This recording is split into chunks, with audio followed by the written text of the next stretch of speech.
think that when God says he's going to do something in our lives, it's going to be easy, but it's not. It has to be hard. A quick look at the history of the Bible shows you that God likes to do things the hard way. It is his preferred method of carrying out his purpose. So don't think you're weird if your life has been hard, and don't assume that you're doing something wrong, because God will often allow life to cut you down to the stump.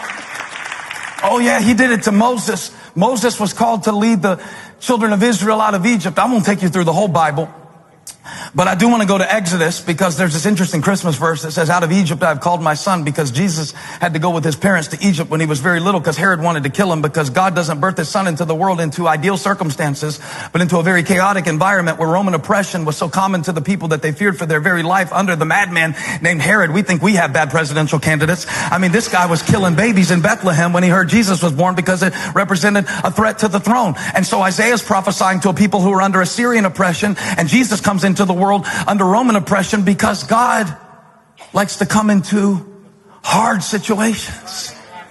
He's not scared of that. And so when he picks Moses, he says, go to Pharaoh, the most powerful man in the world, and tell him to let my people go. And when you tell him to let my people go, he's going to say no. Now, why would God tell me to do something and in the next breath inform me that it won't work? Because it had to be hard.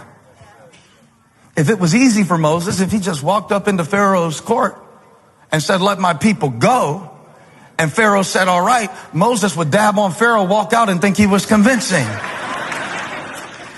But Pharaoh had to say no, so that God could, and this is God's own wording, I didn't make this up, he said, I will harden Pharaoh's heart so that I can gain glory. In other words, if it wasn't hard, you would think it was you. If it wasn't hard, you would trust in yourself. And yourself is not an adequate support system for the glory of God. So I've got to allow some things into your life that are impossible for you, so that you can know what Mary knew, that nothing shall be impossible with God. It had to be hard.